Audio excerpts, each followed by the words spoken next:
Hey guys, welcome to episode something or another of this interview series. I am interviewing people in the video game industry slash esports slash whatever. I want to give people a platform to tell their story. And today I'm joined by Steve. Steve, say hello. Hello. Steve, what do you go by? What is your screen name, etc.? How can people, I'm sure some people in like the Trinity Force Network community know who you are, correct? Yeah, folks know me as Inoki. My Twitter's around and all that, but I tend not to connect everything because, And that's fair. Yeah. Especially being in the video game industry. That's what the whole point of this, right? Is talking about. Yeah. We were chatting before the show, and you were saying you were feeling a little uneasy about talking about some specific topics, and we won't get into those on this show, but I can understand. And I think I'm going to use that to kind of roll into my first point here. Let's talk about what you do specifically, or what you have done. Yeah, I've been in video game quality assurance for almost a decade now. Been a hot minute. Breaking video games so I can put food on my table and potentially buy more video games. Right, I can only imagine. So you're doing QA. Man, there's so many questions here. Right when you say QA, I just want to jump right into what's QA. Let's do this. But before we jump into that, people have a general understanding of what QA is. Most people's general understanding is I'm looking to make the game playable. Is that a very succinct and passable definition?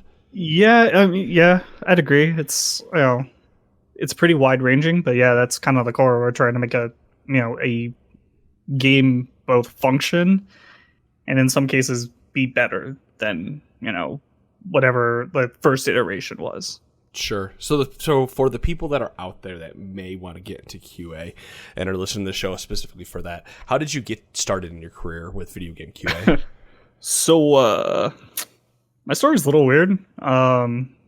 So it's a little atypical. I was actually going to university studying psychology, and I thought I was going to have a completely different career path.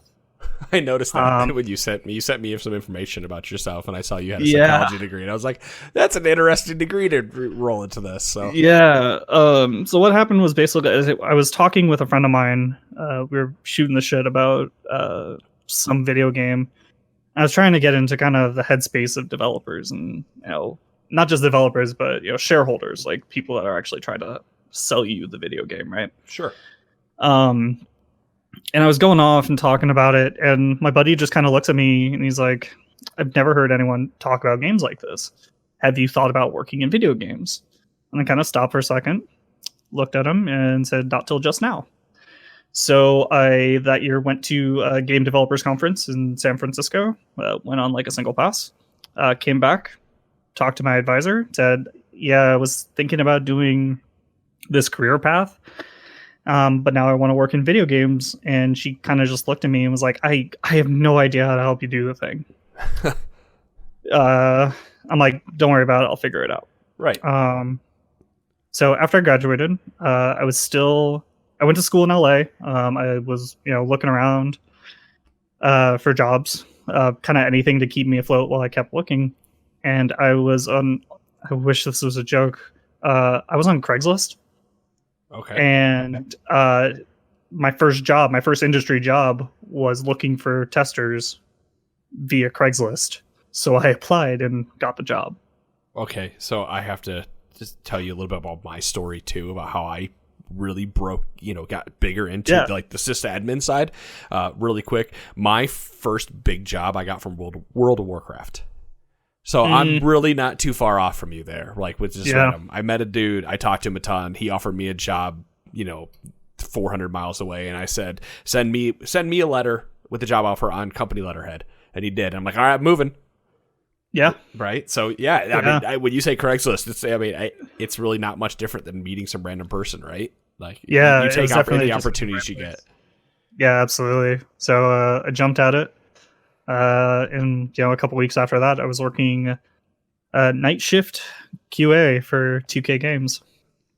Oh, wow. I can't believe 2K Games actually use Craigslist for that. Is it a bigger thing out there in Los Angeles? I mean, so first, there's a huge disclaimer of again, this is 10 years ago, right? Oh, okay. Okay. So this is years and years ago, right? Also, I think it was part of their strategy because at the time, like all of 2K wasn't all together, right? Like they had offices across the country and they just happened to have a QA office kind of in my area. Not like next door, but like in the LA area. So they weren't stationed out of LA at that time in 2009-10. Yeah, they I don't even remember where headquarters was supposed to be, but it was definitely like not just a California. Like it's a international brand, right? Like headquarters could be somewhere else. So I'm assuming what were the big games for 2K around that time? Because they were founded in 2005. 2007 was BioShock, which I'm assuming is like the big stamp for 2K. And then I guess maybe the sports games, right? Yeah, sports games were big.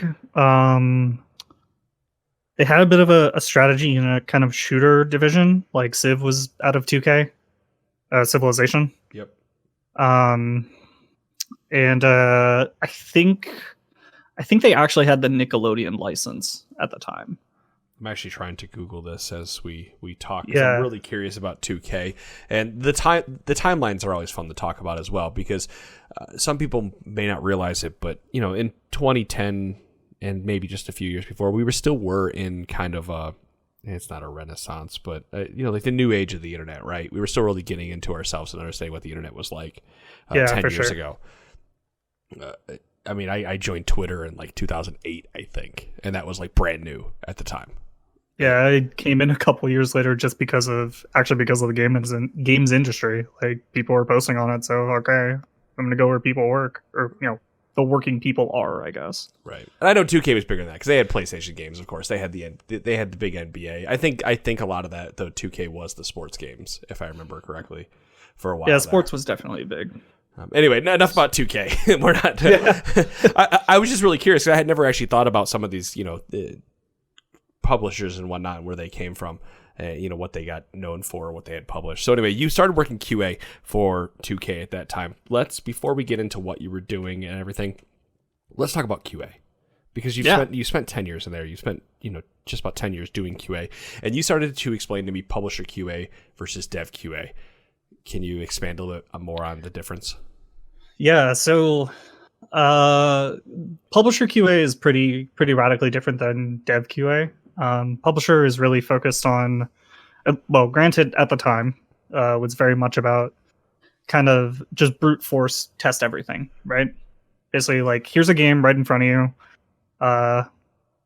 Find everything you can. Find everything wrong with this game you can. Write everything, and you're expected to think about what you're finding a little bit to like really discern if what you're finding is a bug or a feature or intended design or kind of what's going on. But it's very built around what's called black box testing. Black box testing is basically I did a thing and something happened. Clearly they're connected. Mm-hmm. Like it's very I don't want to say simplistic, but it's very similar to like what a user would see, right? So let's say, before we get into dev QA here too, because I know we're rolling there. Let's say we're going to take random first person shooter, level 1 of the game, and I'm just for the sake of the conversation. Let's say the shooter runs down a hallway, opens the door, and that ends the game. You're expected to, I'm assuming, try every piece of that game, try to do stupid things, or are you just trying to run down that hallway and get to the end, like in a publisher QA? It kind of depends on what task you're working on. Okay. So you are given a task, like some kind of like ticket or Jira task or whatever that says. I'd say like guidance. Okay. I wouldn't necessarily say like a specific task, right? We would, let's say in this level, right, you're assigned to run through achievements. Like you're there to like do a playthrough, get every achievement in the game. More likely than not, you're going to be booking it down that hallway and trying to complete the game as fast as possible, or get to the first achievement, right? So at this point in the publisher QA, not dev QA, because there's and I think by just saying publisher and dev, hope people understand the difference, because I kind of get the idea here. Publisher QA, you're not expected to start pulling every lever on the wall, not lever, but like trying to check every candlestick on the wall for secret doors and stuff. You're just trying to, they told you you're doing achievements today, try to get these achievements done and tell us what happened or what didn't happen. Yeah, a bit of that. Like the big thing with publisher QA is kind of the product is the product. Okay. I guess if that makes any sense. Like the game disc in front of you is the entirety of the game, and that's all you need to care about. Okay. And what happens? So you run down this hallway and you find a bug where you fall through the floor, right? Yeah. And you're in publisher QA, it's the game. Do they fix that before they launch it? Or is that kind of like, oh, that's going to be a day one patch? Okay. So there are a couple steps kind of even before that, right? Okay. Even from a QA standpoint, first you've got to make sure that you can reproduce this consistently, right? Like you've got to go through all those kind of basic steps, write up a ticket. So like you mentioned Jira. Jira is like a standard kind of task tracking or task or bug tracking software. I use Jira. I've used it forever, right? We use it in IT, so yeah. So like, we'll write up the ticket. We'll include, steps to reproduce this. How do I actually get it? What build we found it on, all these details that we can basically hand to a developer and say, there's a problem here, please go fix it. Mm-hmm. Once that's written up, basically it'll go to a couple different, depending on the studio, or even the publisher. Everyone's kind of got their own unique flow, right? Mm-hmm. But essentially it'll probably go to your lead. They'll kind of review it. Okay, it's this kind of severe, or it's, the issue is this much of a problem. Users are likely to run into it, or they're not going to run into it, and then set it a priority based on that. Gotcha. So if I'm running down this hallway, I'm going to use scenarios that are like I think would be used. I'm running this hallway and I'm jumping because it's a straight hallway, and then I fall through the floor. That's probably a higher bug, right? Because the likelihood of players running down a single hallway and jumping because I'm not going to use bored, but for twitching is likely to happen, right? Yeah. So like that would be kind of a closer to kind of user path or kind of critical path for someone to run into. So that would probably be a higher priority, but there are also factors of like, can the user actually recover from this? So like in your example, you fall through the floor, you're kind of done. Right. That's probably a bigger issue than like, oh, well, I can see my character model's foot kind of clip through the floor for a second there, Okay. So like, it's not just the steps, but it's the results impact. Sure. That makes sense. And I understand that from a workflow perspective. It makes sense to take care of the higher pieces, things that are going to impact game playability over anything else. Okay. So, and then if that was something like that, where I'm jumping down the hallway, I fall to the floor, I can repeat it every single time without a doubt. It's not, I have to frame perfect jumps to do it, of course. Sure. Does that get pushed before the game is released? Or is that, again, like day one patch, like we are updating our system on PlayStation when we install the game? Yeah, it always comes down to, like, there are other factors too of like, when do we find this bug, right? Like, theoretically, QA should, if it's as simple as it sounds, that's an early find. Like, that's something you're going to find in alpha or beta or something like that, right? And then, okay, you fix it before the milestone, right? Like, you fix it before it goes off to be printed. Okay. Or like the physical media gets printed, or goes to checks with other groups or things like that. Right. So in my example, it's more something you would have found in dev, where you're trying to play through, really trying to break the game or do things that you think players would normally do. Yeah, for sure. So it's pretty likely that would be like fixed before. That would be fixed on disk. Gotcha. So this is an aside question I didn't have written down. Yeah. There's a new process, the agile process. Are you familiar with it? Yeah. Are the game dev studios now in 2019, 2020 using the agile process more than like the waterfall? Yeah, we're definitely using agile a lot more. I can't really speak to publisher QA because like the real kind of adoption of it was kind of after I moved away from publisher side, started working in dev. But yeah, I would say it's much more agile focused.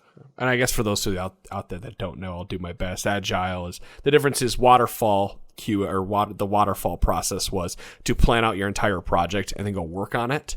And if there's ever any stop anywhere in between, like point A and point Z, then you're kind of screwed. Like completely the whole system breaks apart. You have to go back. Agile is supposed to fix that by the fact that we have a bunch of tasks out in front of us, and we bring the customer in, and we're working with the customer, or I guess the developer in this scenario, and trying to fix things in a more agile or a more fluid process. I think that's probably the easiest way that I can explain how agile works, so that when you go to deliver the product, it's the final product and not something where the customer goes, oh, I don't like the color of that, because they should have picked that up during the process.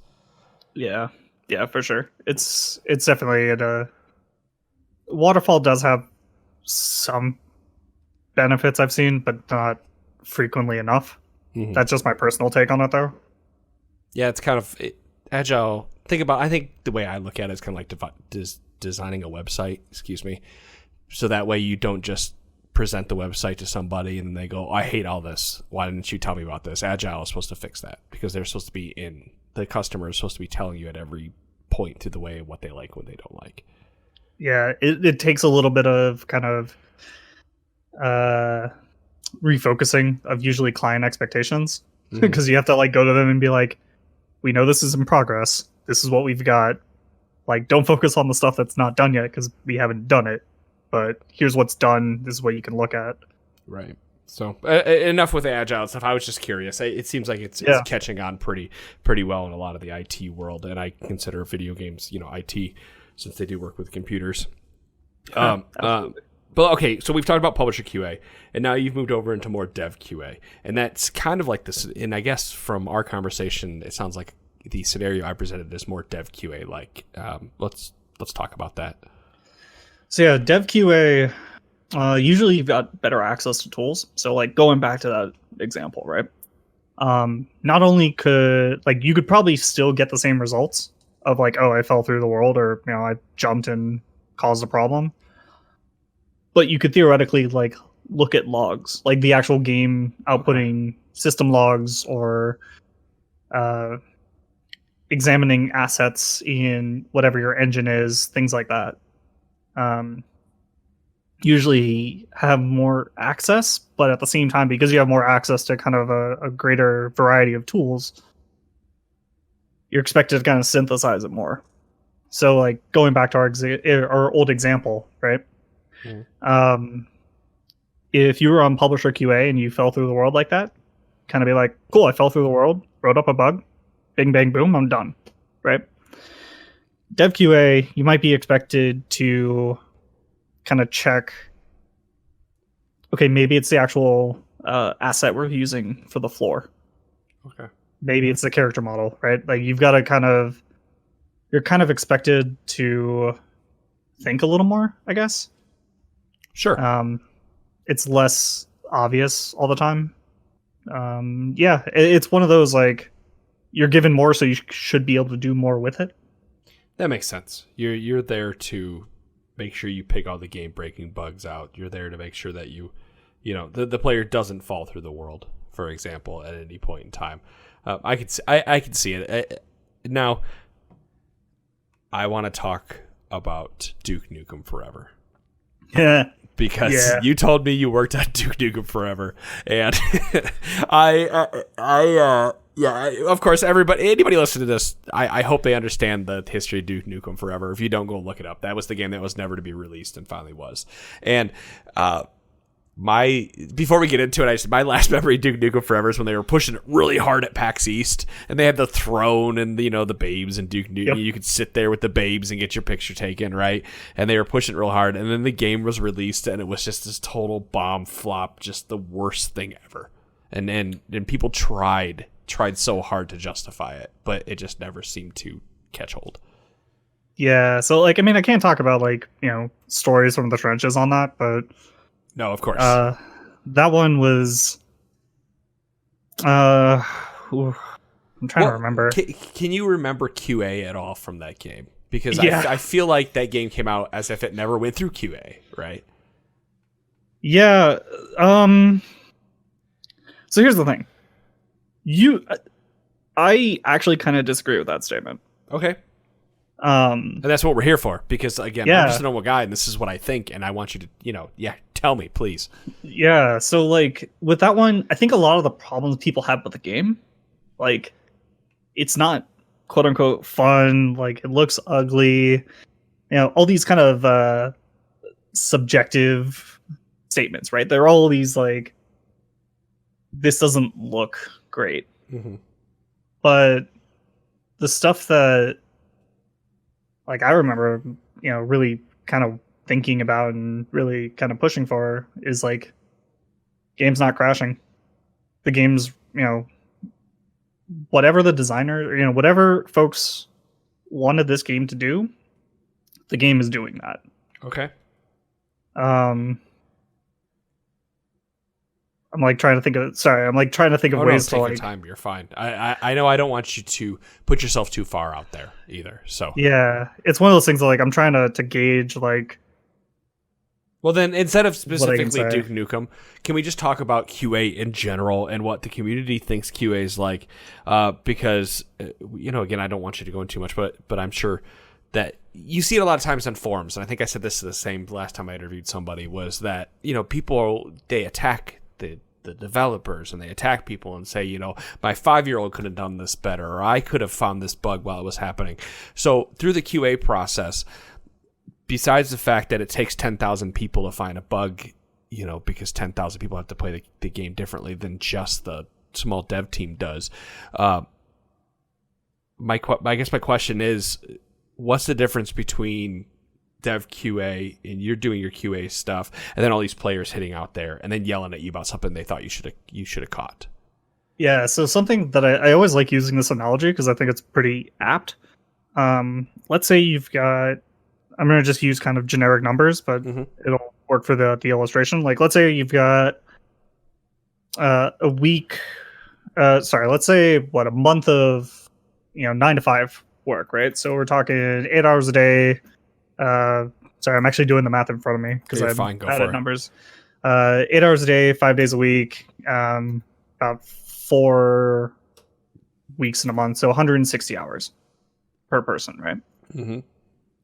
Let's say you've got a team of, let's say 5 just to make life easier. So that's 800 hours. 800 man hours just looking for issues. That has nothing to do with like actually tracking down how to fix the issue, implementing the fix, confirming the fix is doing the thing that it's supposed to do, and it's not breaking anything else, right? Right. So that's 800 man hours used to test it. If my game goes out to 1,000 people, that's eclipsed in less than an hour. Right. And I'm glad you said something, because I think that's something that I tried to, when I was doing the League of Legends stuff hard, was that, it's unrealistic for a team of 5, 10, 50 people to find that random bug the champion had. Because like you said, in an hour or two, it's completely eclipsed. Like they have done all the QA and testing. Yeah, it's something that's really difficult to do. And something that I think is kind of really a benefit of kind of this modern era we have of gaming, I guess, or game development, is that we can put, things to track errors. We can gather data on stuff. We can see if, something's going wrong after we've, kind of sent it out to the world. Being like, okay, we know there's an issue with so-and-so because we can see it in our logs. We're not totally sure what's causing the issue, but we know there's an issue there, and that helps us focus our testing down to, okay, it's with this character, or it's with this asset, or something like that, right? Helps narrow the field. And it also gives us other options to be like, okay, maybe it's an interaction with these two, or these two items. Sure. Do you find it, and this is me asking this question coming from a potential community member of a game, do you find that more companies, while they are doing internal QA, are potentially releasing it out to the wild to have I don't want to call it free QA, but that's basically what it is, right? Let these people play with this character on an MMO or something, MOBA or whatever it is, and get the QA so they can rush fix it. Do you find that happens at all, or is that kind of a fallacy in the video game community? I think it's a fallacy, because first, like, I'm an optimist when it comes to kind of my coworkers and like the teams that I've worked with. Put simply, none of us want to release something broken. We want to release something awesome, right, all the time. There have been times where I've seen teams doubt themselves about, like, maybe this isn't the best thing, or maybe this is kind of not going to be received well. And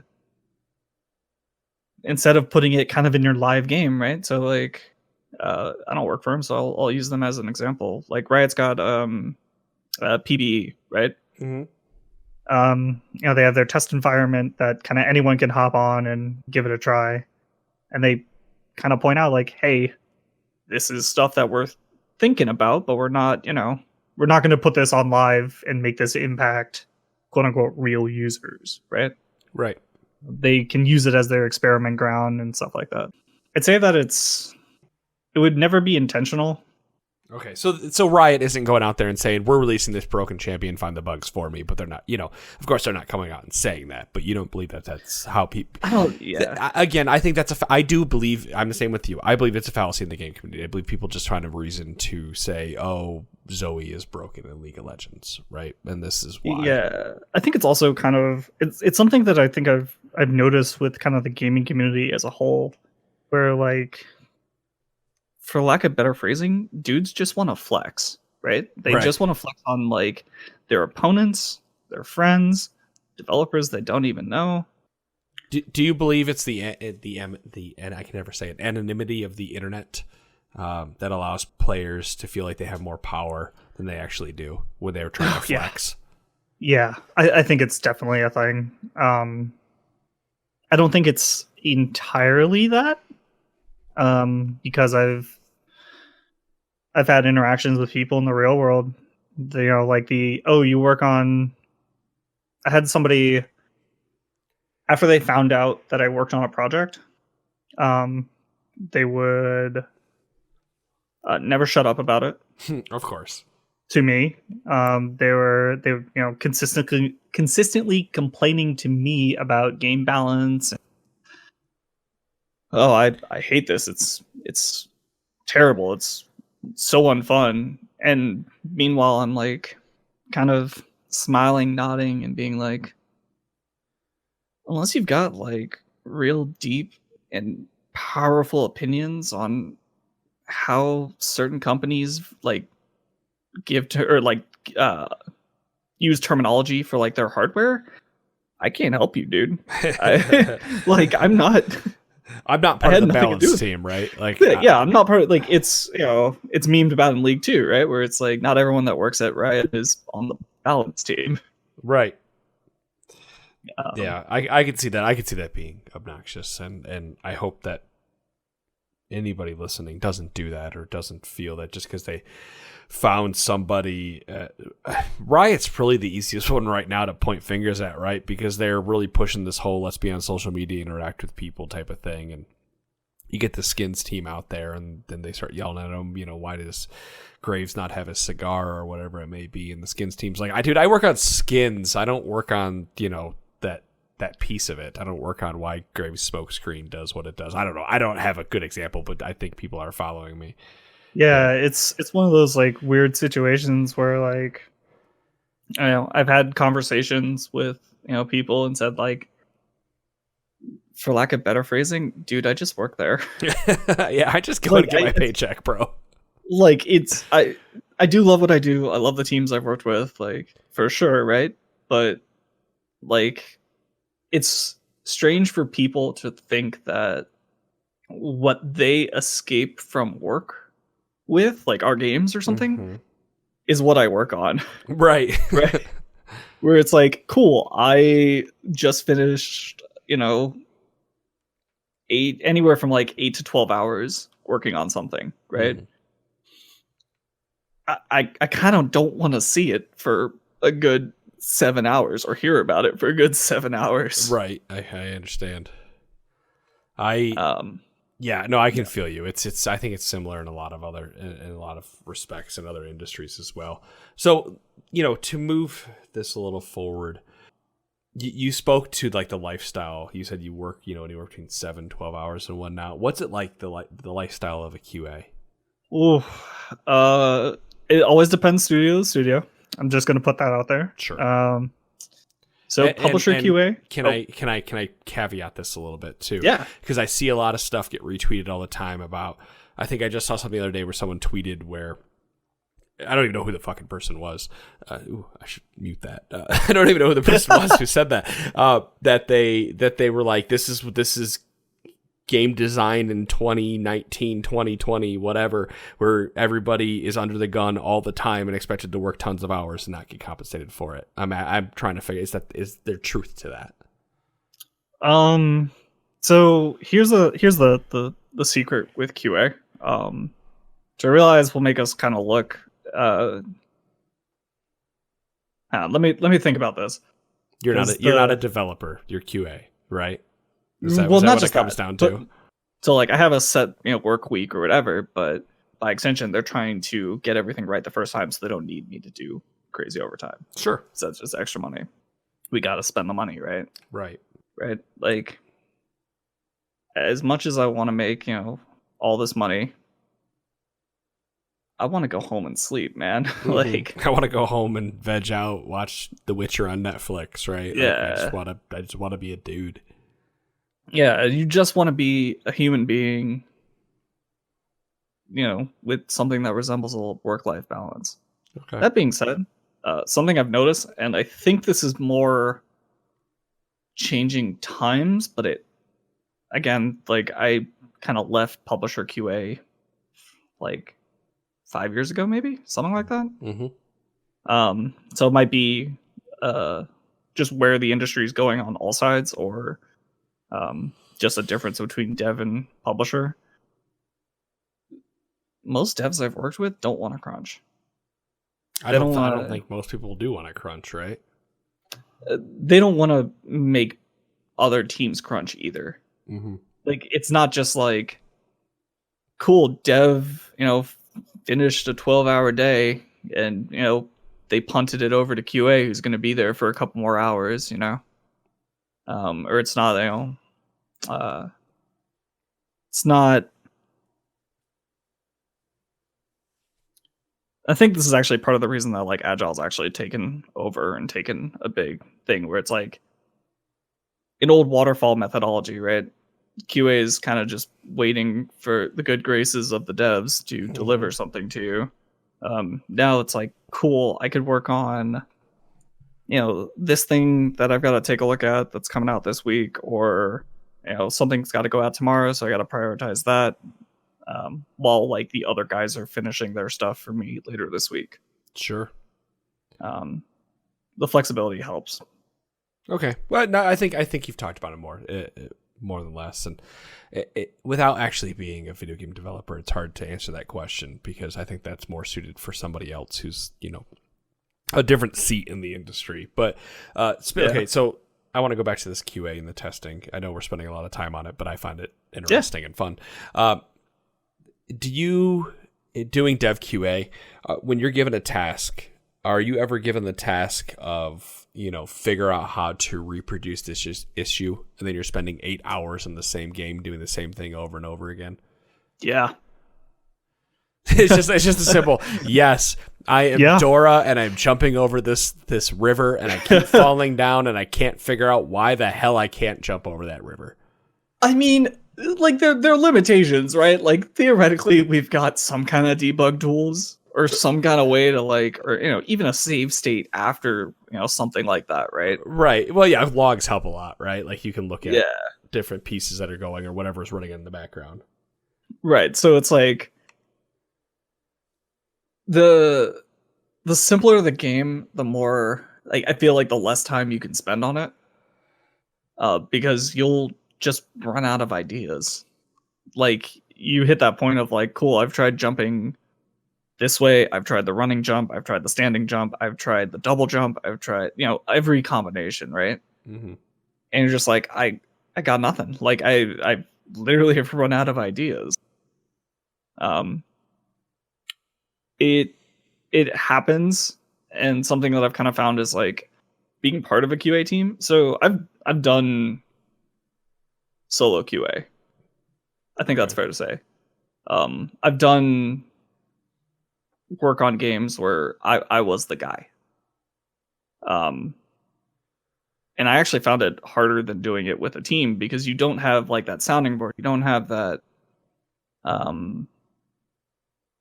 person to bounce ideas off of. Oh, I can only imagine. In my line of work, I'm a solo sysadmin right now, right? Taking care of teams. Yeah. And I don't have another sysadmin to bounce ideas off of. I have to spend a lot of my time talking to my systems engineer and bouncing ideas off him, even though he's not a sysadmin, just to try to get, because I need to talk to somebody. Yeah, you need that counterpoint of like, even if it's a like, oh, have you tried this? Yeah, I did. But maybe like that, it's never. You need. I can see it. Being solo, anything is difficult, and I think it can really make or break somebody. And sometimes the task is too difficult. It doesn't matter how good you are at your job; it can be too difficult. But I can only imagine in QA that you've jumped over that river in the 5 different ways that you can figure out how, and without looking at frame data and trying to figure out how to do a frame perfect jump or something crazy, like you're not going to find it, right? But you're not going to spend that much time to figure out why you're falling down because you have so much more to go over as a solo QA. I mean, there's also the other components where it's like maybe it's something in a past level, right? Like maybe it's some power up or something like installer, something that you gain, right? And just because like you guys, people debugged to this level, right? And for some reason it didn't give you all the equipment. What was I think it was, I didn't work on it, but I remember it's one of the Batman Arkham games. The anti-cheat for that game was like, the game wouldn't let you glide. Yes. So like you just consistently like fall short into this death pit. And some dude went to the forums like a couple days before the game was even out and was like, I can't do this. What's going on? Dev writes back like, you have a pirated copy. Yeah. Or something along those lines, right? Like you found the thing. Good job. But you can run into problems like that with, debug tools because you're not doing the natural playthrough. Okay. So you could run into the anti-cheat tools and not realize that's what it is. I mean, it might not even be anti-cheat, right? It's literally just like, I need...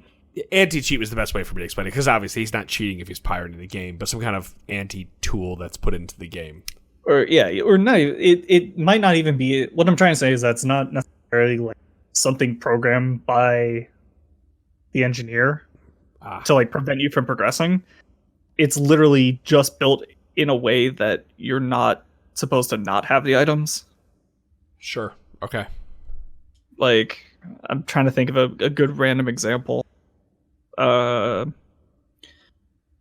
playing an FPS and you're supposed to snipe some guy, but because you debugged to the checkpoint, you weren't given the sniper rifle to snipe with. Gotcha. But you would have gotten it if you just played from the beginning of the mission. Okay. And that's probably the most simple way you could explain that. Yeah, that makes sense. Well, so yeah, that's Dev QA. It's really interesting listening to you talk about that and how it goes. Do you want to talk about anything specifically? You had mentioned a few games and who you worked for previously. I'm gonna let you. I'm gonna split this up because before this podcast started, I told Steve I'm gonna give him the news to let him hang himself.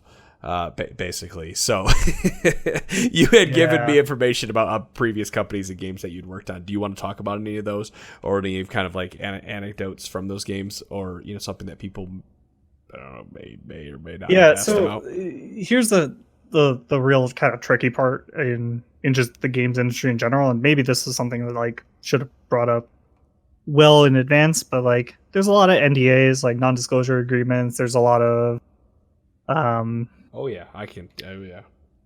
It's one of those like we talked about earlier how like I was a little nervous because game companies are pretty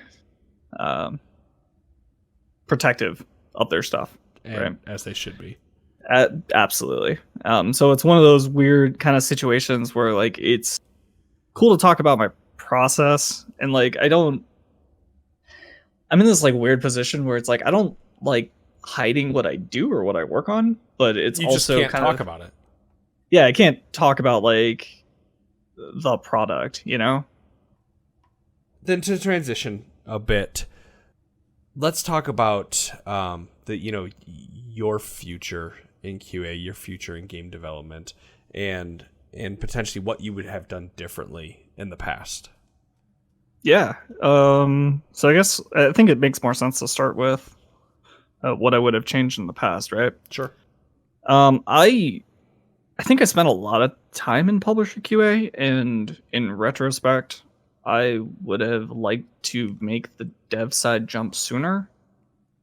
I kind of got comfortable, I guess, in publisher because it's kind of, I don't want to say big fish, small pond, but like you hit that level of mastery and you get kind of complacent. Sure. Yeah. And it's just like, it's easy, I met it's easy money people when you know what you're doing, right? Yeah. And I mean, I met some great people, and I actually kept up with a decent amount of them. Actually, one of them was actually by my place like last weekend. It's a very tight knit community, which just the games industry in general, pretty tight knit. I probably would have spent less time there. I'm probably would have gotten a little more zealous about advancing my career. It's kind of a I'm like trying to think of the best way, because it's not technically like a game industry issue. It's more of a personal thing of me, where like I'm very driven to have total mastery of whatever I'm doing. And it took me kind of multiple years to kind of realize it's okay to be imperfect. And the trick I found with publisher QA is that it's usually moving on from publisher QA is really hard. So okay. I this might be the bigger thing to focus on now that I think about it, but publisher QA growth is hard. Like professional and personal growth is real hard there, in my opinion. Because a lot of it is brute force testing and just kind of trying everything. It's hard to stand out. And there's not going to be as many routes from just doing that. You can get to, you can become a senior, you can become a lead, or maybe a manager, but that's, a handful of roles for potentially a relatively large team. Sure. So you just to help you, I guess, move the point forward a bit. Yeah. You do wish that you would have focused more on personal development or looking at other opportunities outside of publisher QA to continue to grow as a QA. I don't know, is artist the right word, as a member of the community? Yeah, it's one of those, like, it's because it's so easy to get stuck in the routine of, okay, I just got to find all the bugs. It's, hard to gain management skills sometimes. It's hard to gain skills outside of your day-to-day job. It's definitely a challenge to say, it's not impossible, but like if you go into QA and you're like, but I'm an artist and I want to do game art, not impossible, not like, but it's going to be difficult. Right. I guess is what I'm trying to say. It's not an easy transition from QA to another facet of the gaming community. Yeah, especially when you're in kind of that publisher side. So, I guess one of the last questions I have for you before we wrap all this up is when you get a new job with a company, let's say that you went and worked for 2K, okay? Sure. Since we've already mentioned that company, do you have any say of what games you get to QA on with seniority, as you move up? Or is it just kind of like, hey, today you're working at Duke Nukem and tomorrow you're working on this random first-person shooter we're putting together? Not really. Those decisions are kind of above you. You're really kind of you might kind of gain a specialty or like something you're kind of known for, I guess. Okay. So like kind of to continue with that example, like let's say, insert first person shooter game here is winding down, or they're kind of shifting over to their DLC. So they don't need as many people, right? I would presume that publishers would kind of push you more towards, okay, what's our next shooter? As opposed to, hey, we've got this, sports game, or we've got this, game of a completely different title or genre, I should say, coming in. Maybe you're right for that. So thinking about my question more, it makes sense trying to relay in my head real world experience. If you're good at finding those fall through the earth bugs, you might be put into a game that could potentially have more of those or have seen more of those. For example, I that's the best I have without actually working there. But you potentially could have a specialty, and a senior or team lead is going to see that and say, hey, I want this guy to work on my team. Yeah. So like from my own experience, I did some, I kind of grew a knack for thinking how certain dev teams would, or certain organizations would. So I did more of that. Okay. Because that's how my brain worked. Right. That makes sense. We all have different processes. There's different things we look for. Oh, well, rock on, man. This has been awesome. You've really gone through the whole QA thing, and this might be something where after we talk about this and I talk about a few more people, I might have to roll back around to you to get a better idea. Because as I grow in the interviewing, sphere, I'm going to learn a lot more about the video game industry myself. And then the whole point here is so I can learn, so that I can teach other people. And I hope other people have a better understanding of what QA is like, where it's, like I think the hardest hitting point out of all this is the fact that you said that 800 man hours is dwarfed by 1 hour of player experience. Yeah. So, you can cover any takeaway there. Yeah, I really like that analogy. It's something that I've kind of had to beat into myself personally, just because we've had, I've worked on, I don't want to call them just AAA, like. You've worked on high profile games? No, I'm trying to think of, like, trying to generalize it out. Like, games as not a service versus like games as a service. Like games, the AAA single player experience or whatever you want to call it, right? Like you've got one release, maybe a day one patch, maybe a patch or two after that, and you're done. The game's life cycle. That's the phrasing I was thinking of. Okay. Yeah, game life cycle being shorter gives you kind of less opportunities to kind of see player trends and things like that, or things that your players want. So like consider, like, let's go back to the League example, right? If League had stopped in 2009, let's say 2010, let's say 2010, and that was the game, done. They're not going to need the same manpower that they need to, cool, we're doing a new client. We're redoing Summoner's Rift. We're doing all these new characters. And they've got to work with all our existing characters. Like, because the content doesn't need to keep evolving with the player base,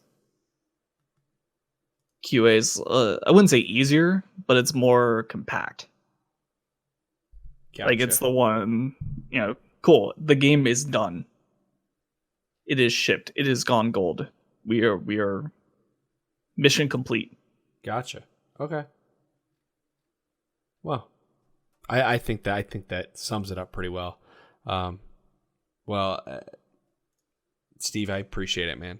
Like, yeah, I'm just sitting here kind of racking my brain a little bit, thinking about anything else I could ask you. But really, excuse me, you've answered everything I need to know for now. Because, like I said, I might reach back out to you later. Who knows? You know, down the line, a couple months down the line, like, hey, let's revisit this and talk about this a little more.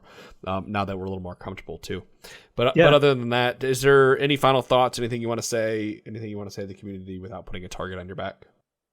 I kind of like that a lot of our industry and a lot of our field seems to be changing, and I mean that in the sense that, like, I remember, like, a handful of years ago, folks were kind of talking about, like, what a veteran was in the games industry.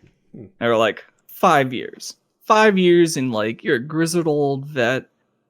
Because most people bounce out. Like, they go through it and they're burnt out and they're done. They've kicked it. Something I kind of really love about the industry now is that, like, I mean, I've been around for 10 years. I've got, folks that have worked together as a unit. Less so in QA, but, like, in the industry for, like, 17 years. Like, they've just been working together on, under different banners and different studios and different titles and stuff like that. That's nuts. Like, especially when, like, 17 years is nuts. Yeah. Like, I mean, obviously in much, more junior roles, of course, back then, but, like, that's so cool. Like, especially when, like, I had heard, like, 5 years and you're done, like, you're out. And, like, you see people around that have just been like, yeah, I've been doing this since, PlayStation 2 games, right? And you're just like, oh, dude, that's so cool. Like, and it's kind of that, like, systemic knowledge that I think is really, really important to the industry and to our players, really. Yeah, no, absolutely, of course. I could definitely see it where you could be, the grizzled vet where you don't want to do this anymore. Or, I've seen that before. It's easy to fix. I should have, that type of bull crap. But it sounds like that doesn't really happen, especially with people that are all together all the time, right? Not just that, but, like, you've got, I'm still stoked to go to work. Like, that's nuts. That's actually nuts. Like, it was a very weird path I took to get in, but, like, I've, like everyone in the industry, like, I've gone through layoffs. I've, seen studios close. I've seen all that stuff, right? Mm-hmm. And occasionally I've had people ask, like, hey, maybe you should drop it. Like, maybe you should, go into, like, standard software QA. Like, frankly put, the pay's better and, a little more stability. And I just kind of looked at him. I was like, but I wouldn't get to work on what I love. Like, it's sure. It's telling that, like, I've worked on games, and then there's one game I worked on. I kid you not. I was in the office 8 hours a day, at least. I'd get home and I'd play it for another, 8 hours on my own. Wow. Granted, I was much younger and I could do that, but yeah, I can't even get hardly 30 minutes in it anymore of anything. But I feel you. Yeah, but, like, it's still cool that, like,